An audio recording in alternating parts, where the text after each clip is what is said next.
Go get me some knowledge. Joe, I've had so much fun just looking back at your career. There's just something nostalgic about the era that you played in and how you guys played the game. The teams of the late 70s, 80s, toughness. Maybe it was just the way the stands were, the way the game was played. When you look back at your career, do you ever compare it and do the old guy back in my day thing and look back at the way you guys played and how it's played now? Do you ever reminisce about that? There's no doubt the game is different. And the game was different because it was more freelance at that time when we played. Nowadays, it's a little more controlled. The quarterbacks are protected, and they should be. Because the size of guys today and how they come off the edge and stuff like that, they'd be killing quarterbacks if they didn't have the restrictions that they have on them. But as far as the offensive and defensive linemen, I don't think you see very much difference. There's a difference in size, maybe. Guys today are just so damn big, it's unbelievable. And they're quick and fast and everything. When we came along, like when Gaston and I were playing and the sack exchange was a really big part of the New York Jets lore, we were that. We were the bigger, faster, stronger guys from the previous generation. You know what I mean? And as the game just rolls on, it took a while, I think. Then the Reggie Whites came along. You took Reggie White, and Reggie White was just an absolute unstoppable person. And then you look at guys today, Myles Garrett. When you look at all the guys who are rushing from the edge today, it's more of an art. It really is. It's more of an art than it was with us.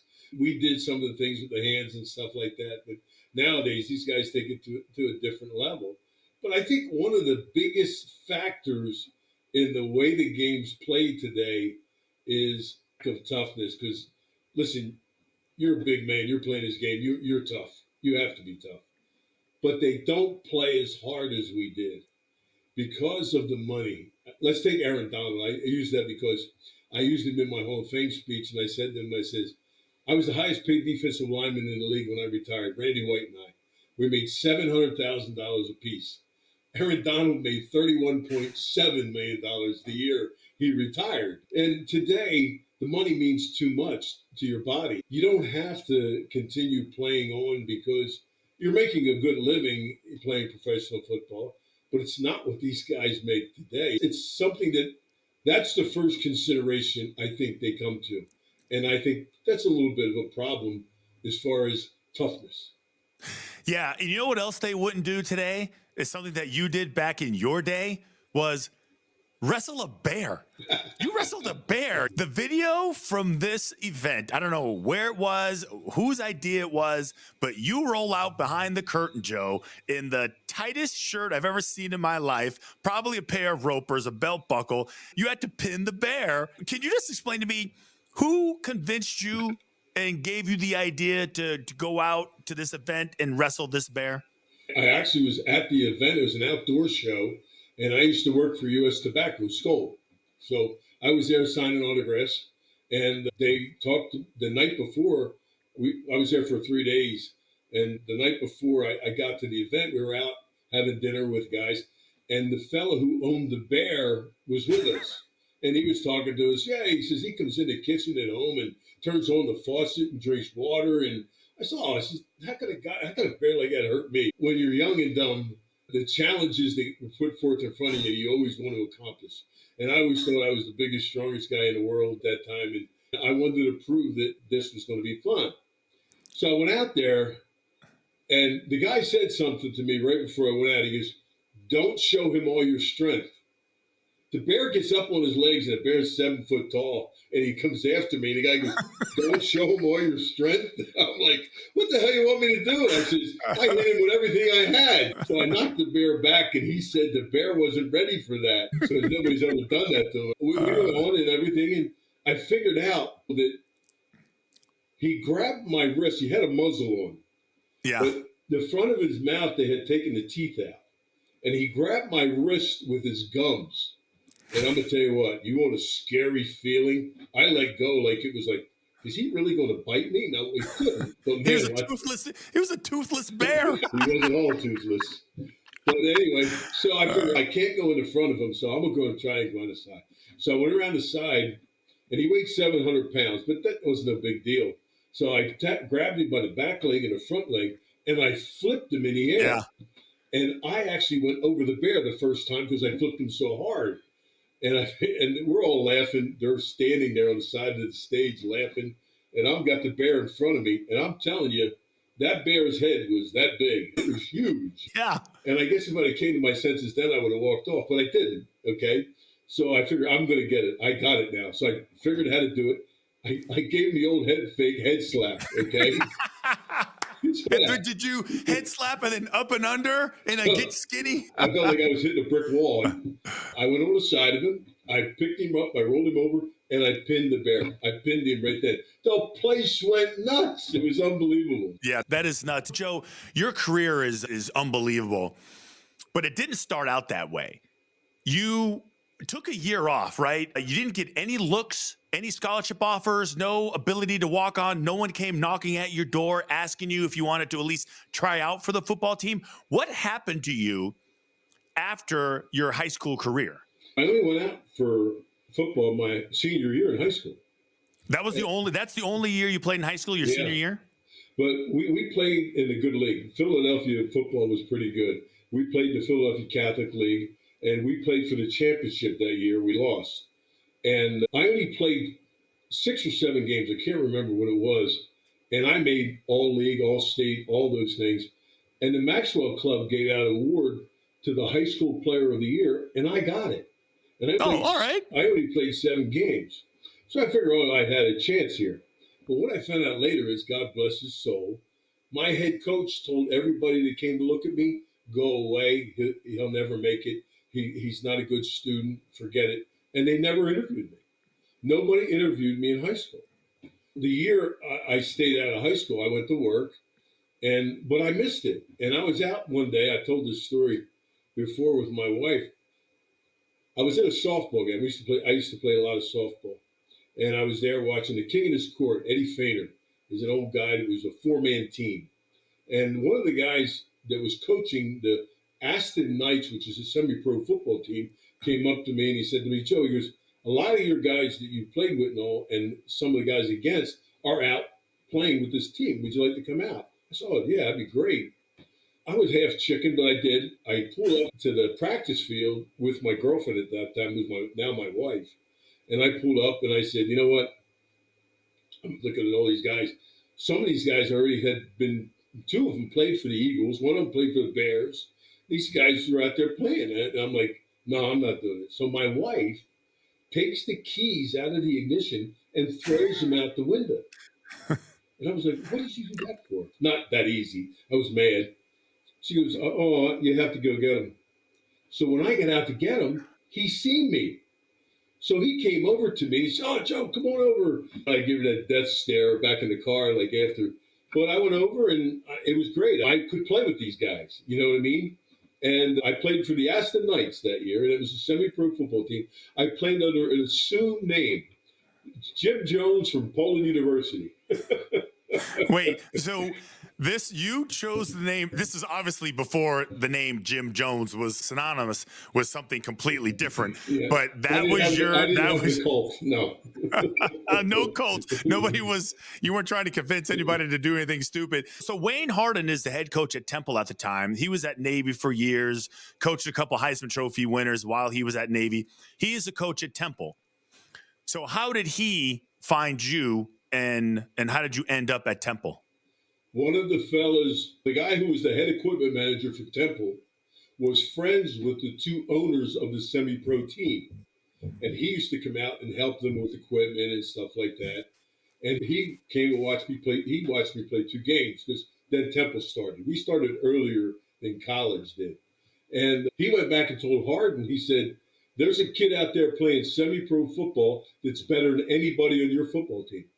Wayne Hardin, he's, like you just said, he coached Bellino and Staubach. He came out to watch me play. He watched me 1 quarter and gave me a full scholarship. And back then, all you needed was a letter from your guidance counselor that you were C average and you could enter college. And that's the way it happened.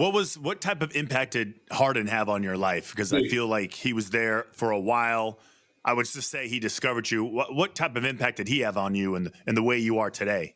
Well, I think the discipline he set in my life was a little bit, because it was funny. I came from hard-nosed type football type. We're drinking whiskey on the way home from the game, and these guys are all adults. I'm a kid on a bus with him, and he came up to me after the first game. We played Boston College or Boston University. I forget which one it was.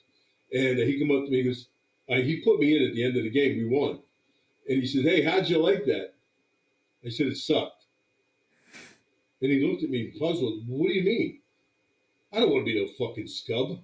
Excuse me, I didn't mean to do that. You're good. Anyway, I said, "No, I don't want to be no scrub. I want to play."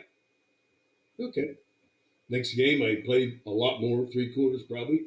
Third game, I started, and the rest is history. For 4 years, I started at Temple. And Harden was the one that basically set me in a discipline because a friend of mine who was a professional fighter, I used to bounce with, and I started fighting. And I fought for about 5 years. And when you get into that kind of mode where you're big and strong and who are you afraid of? You know what I mean? You're not really afraid of anybody. I played the game like that, and it paid off. Is that why you're so good with your hands? When you were playing all those different positions for the Jets, and you were, I guess you were, I don't even know, were you undersized when you went to the pros at 6'3", 260 something? Or were you basically an average size? I think I was average at that time because I wound up playing most of my career between 80 and 90 as I started building myself up.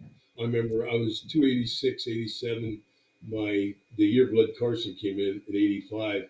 I weighed about 286 pounds. And I ran a 4.640. So I was getting down the road. Plus, I was strong. And yes, the hand quickness was without a doubt. You were 1977. You get drafted, 6th-round pick of the Jets. They had also drafted another guy ahead of you, Tank Marshall. He was a 2nd-round pick. How did that make you feel? Did you feel like you weren't taken seriously? Did you feel like they weren't giving you your due? Because you seem like the type of guy that the word quit doesn't apply to you. No, and that's probably what made me what I was. Because when I started, the Eagles came to me in a big way, and I always thought I was going to play for them. Hometown boy, Philadelphia Eagles. That would have been great, but it didn't happen. The Jets drafted me. It was funny when the Jets called me. You got to remember 1977. If you ever look at a tape from 1977 when they did the games, it's like a joke. The whole scenery and everything. But they came up to me and they said, my wife at that time, my rookie year, I was married. She comes and she says, "Joe, the Jets are on the phone." I said, "Who?" She said, "The New York Jets." Who the hell wants to play for the Jets? That's what I'm saying to myself. So I get on the phone. "Hey, Joe, it's the New York Jets. We just drafted you in the 6th round." I go, "Oh, that's great." I'm not happy at all. I'm really not happy. So anyway, I gather it up. I go to camp. I do all the rookie things. I sing. I bring dinners. I do everything. And I'm doing it just to be accommodating and to be accepted. So it's coming down to the last cut. All the guys I've made friends with, the veterans, and they're going, "Hey, Joe, it don't work." They got a lot of money invested in him, and he's a 2nd-round draft choice. He goes, "I don't see how you're going to make it. I don't know how it's going to work." So that's all right. When I don't make it, maybe I'll make it somewhere else. I said, "But you're going to know I was here." So they come out, and I'm running scout team the week before the first game. They didn't make the last cut yet. So I'm running scout team, and they come out, and we're in a 4-man line, and I'm standing up there, and they're going, "All right, guys, we're going half speed." And I said to myself, "Maybe you are, I ain't." So I come off the ball, and I bang the guard, and I knock the hell out of him in the backfield. I hit the starting fullback and sprained his neck. Everybody's jumping in my face. And I said to him, I said, "Look," I said, "you got a job, and I don't. If you want any of this, I'm going to be here all fucking day." I said, "Come get it." And basically, the next day, they put him on injured reserve. He didn't even hurt. And I made the team. So when you finally get your opportunity, you're starting, you have a great rookie season. What is the offseason for you back in those days? Because I feel like everybody, regardless of where you were, most guys had off-season jobs, like for real jobs, not, "Hey, let me go sign autographs." Like you had a real job. That I came home. I called the company that I worked for before. It was a trucking company, and I was a truck driver. I drove over the road. I called them up. I said, "Listen, I'll be home on Friday. I said, Monday I'll be able to leave. I says, they had a load ready for me to go. And I went back to working as a truck driver that my rookie year. Now, in between that, the owner came to me and said, listen, Joe, he goes, I could use a salesman in New York. Now, I didn't really understand what it was to walk in someone's office and smooth them into doing whatever you needed to do as far as your selling. But I learned, and I still drove because I had an article on in Sport Magazine, and that's how I got to know Burt Reynolds. I had an advertisement of me standing on top of one of the rigs. I drove everything. I drove big stuff. I was real good at what I did because when I was younger, before I got to pro football, now it ain't gonna hurt Temple now, but I used to take loads during the day or night, and I'd drive a tractor trailer. I'd park it in the middle of Broad Street in Philadelphia and go to practice and come back and get in the tractor trailer and take the tractor trailer home and park it and then the next day. But that was my life. I always thought I never thought I'd make the pros. Never did I ever think I was going to make the pros. I figured I was going to be that the rest of my life, but it worked out different. You jumped straight to Burt Reynolds. I was going to wait for that one because the couple of the movies that you were in, and that's why I mean, it's just, there's something so nostalgic about your career. And then the movies that were being made at the time, a couple of them, Cannonball Run, classic, Smokey and the Bandit 2. You were in those movies. I just went back and looked at, I think it was Smokey and the Bandit 2. They have you just lifting a van so someone can change the tire. Was that Cannonball Run? Which yeah. I'm getting them confused. Yeah, I was such a thespian. Those were some great times. How did they cast you? You meet Burt Reynolds. He just looks at you as just massive human being. And he just says, like, this is the type of guy I want in this movie? I would suspect that's the way it went because I didn't really discuss how you decided to come with me, but he called the house, and I guess somebody had given him my number from the Jets, and my mom was there babysitting, and we were out, and my mom said, Joe, Burt Reynolds called. I said, Mom, did you recognize the voice? Who was it? She said, no, this guy Hal Needham is going to call you tonight from California. I said, all right. So Hal Needham was the director, and he wrote the film. And he called me later that night and explained to me what he wanted to do. So he goes, the studio is going to call you and negotiate, Joe. I gave him to my agent, what it was. But I got to do Smokey and the Bandit 2 was the first one I did. And I had my rig in that movie. And I got the film, and we went out with Burt, my wife and I, and we went out. And matter of fact, Bob Kuchenberg from Miami was with us. He was good friends with Burt, too. And we made friends over that time of the set. And then every time he had a movie, he called me up and he put a place in there. And that was like Bradshaw, too. Bradshaw did all of them at the same time with me. And he actually I did Cannonball Run, Smokey and Bandit 2, and I did a movie called Heat. Now, Robert De Niro did a movie called Heat that was fantastic. Yeah, different one. It wasn't mine. Exactly. It wasn't mine. But it was enjoyable. Those are just some of my favorite movies of all time. I think I put Smokey and the Bandit on for my wife maybe 7 months ago, and she wanted nothing to do with it. And I was just like, you just don't get it. You don't understand. That's why you don't get it. All right, let's go back to the Jets real quick because there is this cool defensive nickname that is established for you and some of your teammates, Mark Gastineau being one of them, the Sack Exchange. Who came up with that name? A survey, and this guy came up with the name. I thought it was Pepper Burris, who was our assistant trainer at the time, that he came up to it because we used to have a blackboard and we would write on there, like the stock exchange would go up or down. And what you would do is bet on us getting 2, 3, 4, 5, 6, 7, 8, 9 sacks, whatever, for the game. And it was a game we used to play in the locker room, in the training room. And I thought that's how they come up with it. So that's still out for debate. I don't want to get involved with this guy. When I said this one time on air with someone, he called the Jets and wanted to talk to me, and I'm ruining his. I don't know what the guy was talking about, but evidently that's the guy that supposedly came up with the name. It was a contest they had. You're famous for a lot of things, and the 3 different positions that you played. And being a Pro Bowler for all 3 of those positions, obviously the 20 and a half sacks you had also is a big number, amazing number. Were you getting irritated with the fact that they kept moving your position after you had already established yourself? No, not at all. Really, it didn't matter to me because I played every position the same way. I really did. It was get off the ball, use your hands, and just get disengaged as fast as you can. See, I used to read when you learn to fight and you take a couple, you learn to block them. You learn to get out of the way.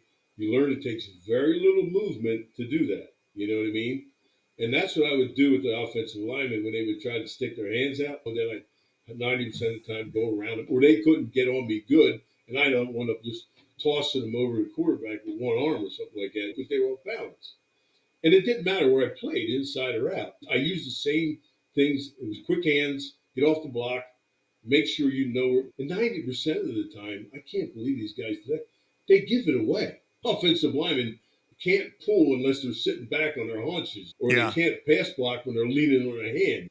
So you got a little bit of an indication. And then if we were allowed to slant, if we had a slant or something called, bang, I was gone.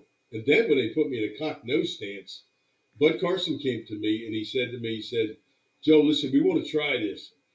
Do you want to do it? I said, sure, I'll do anything you want. What do you want me to do? He said, I don't know. Let's just play it by ear. I went through the preseason playing at that nose tackle, and I learned to crowd the ball real hard, and I always went to the snapping hand of the center. Because who could snap the ball and stop me? No, nobody could do that. They couldn't do it. I don't care who you were. So either you had to double me or at least give me a hand from the left guard, which that was worthless. And that's why I would make penetration up the middle that was ungodly. And getting off the ball, that was my my thing. Getting off the ball was what I did. So everything I played, every position I played the same way. It didn't matter to me.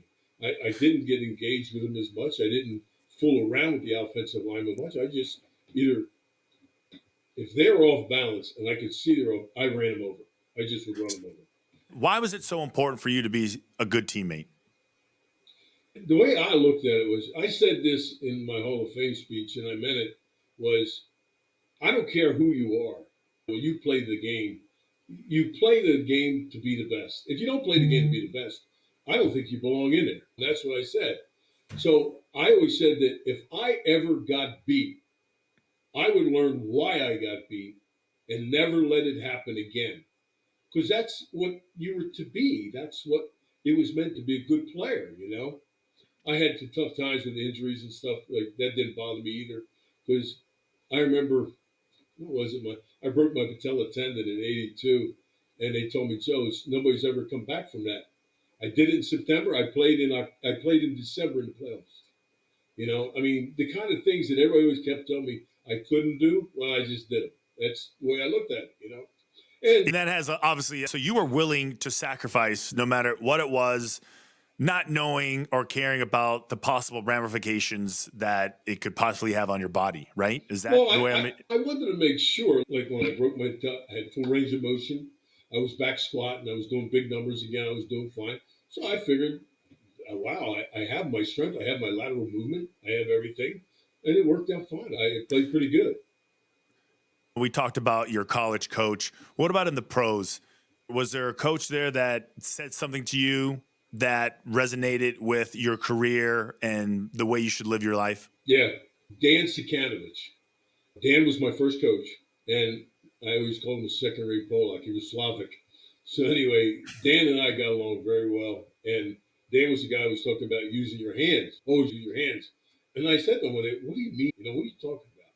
And he explained it to me in his way. I figured it out my way, and then I did better. But the one thing he said to me after my first 2 years in the league, I played against Jerry Mullins, was a guy who used to play for the Steelers and went to the Giants, and he was left tackle. And I had my way with him basically, and he was a good player.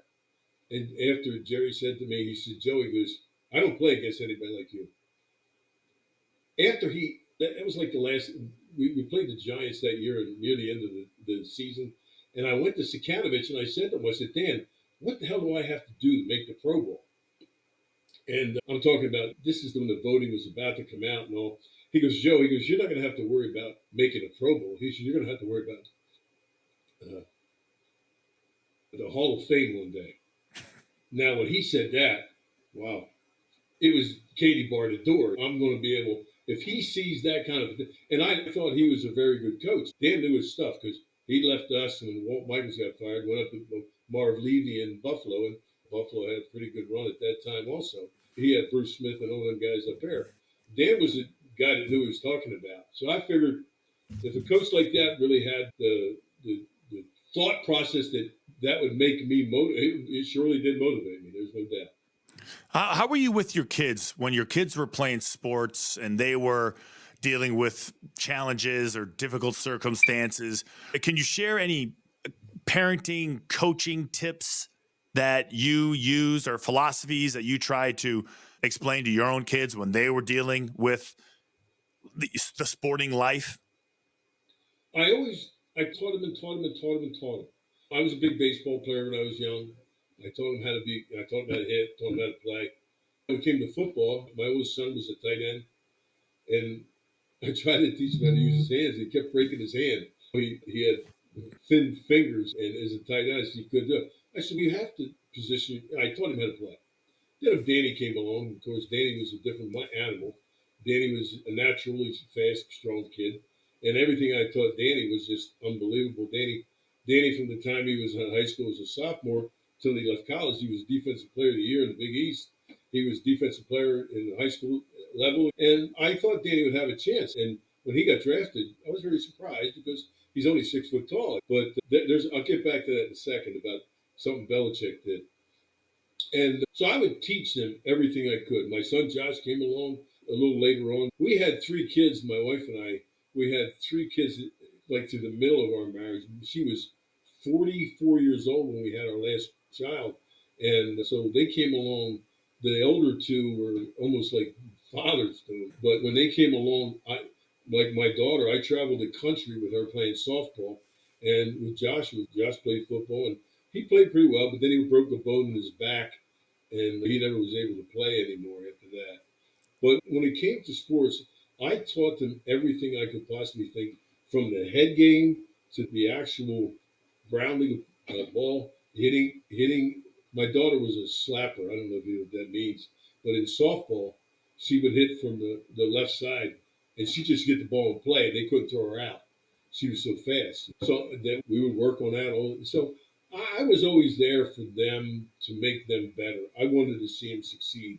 The times I probably lost my temper too much with the boys, not with the girls though. The girls were different. Yeah. But my daughter Gabrielle, who was probably the best athlete I had, and she had more potential than all of them, and she made all East and things like that. She played for Delaware, but she never really went to her full potential, I thought. And she's married now and has her own baby.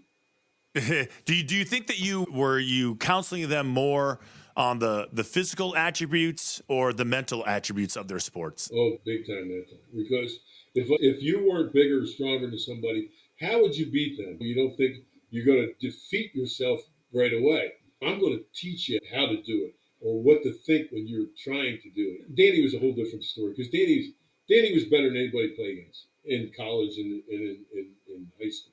Danny was different, but the other 4, they needed that both sides of the help. They needed, like my son Josh in college when he first came up. He was a world beater. Nobody could block him. He was like Danny.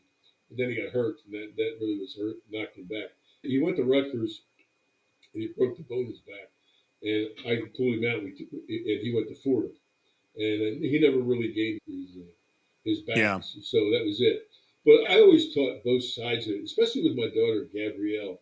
I pulled her out of the game one time when she lazied it on a ball in the outfield, and it went between her legs. And I went up to the coach on the sideline. Parents aren't supposed to stick their nose in it, but he knew who I was and everything. He said, "Take her out." I said, "Do not let her play. Take her out of the game." And he didn't. He waited for the inning to be over, and he took her out of the game. And he came up to talk with me with her after. And I said to her, I says, "How did you feel when you did that?" "Dad, I didn't mean it." "I know you didn't mean to do it. Who means to mess up? Nobody means to mess up. So what did you think it meant to your teammates? You're Gabrielle Klecko. You're really a good player. You boot the ball and act like it's nothing. What do you think those other 8 girls thought of you at that time. And that was the kind of, I wanted to impress that on her. You're not only playing for yourself, you're playing for your team. And that's the big thing I had to instill with a lot of them. Do you think it was more difficult for you because you were so successful in your own career? Oh, yes. It happened a good bit. But the biggest thing about it is, especially with the boys, they knew I knew what I was talking about. You know what I mean? Yeah, but even then, like, because listen, my son plays tight end, and obviously I played a long time. Yeah. And even then, it was like I felt like it was like pulling teeth to get him to listen. And but maybe you know what? Maybe I know Dan probably listened well because I know him. But I'm curious if it's. Did you ever lay at night in your bed, like just looking at the ceiling, going, "Why don't they get it?" Oh, I would. That would be a big time when I would travel with the girls and travel in softball. That would be a big time because I always wanted to come out after maybe a good day or a bad day. How do I connect with them for a good day? How do I connect with them for a bad day? And things like that. And when it came to the boys, as far as Dad, I can't do that. I said, you can't? I said, you can't or you don't want. You're afraid to stick your head in there, you're afraid to do this, afraid to do that. You don't want it. What is it? You have to be honest with yourself, I would tell them. And basically, the fear of God was always there, But the thing, but the thing about it is, I don't think, I can actually say, I don't think I ever hit my boys. The discipline always came with, what do you do when you've done wrong and you've treated another person bad because you did wrong or you screwed up? You take it out on somebody else, or you go out there and do you fix it and make sure it never happens again? And that's how I played like that. If I did something wrong, I'd go back in the film and I'd watch it, and I never did it wrong again. I never did. I'd never make the same mistake again against whoever I played against, and that's what I tried to get across to them.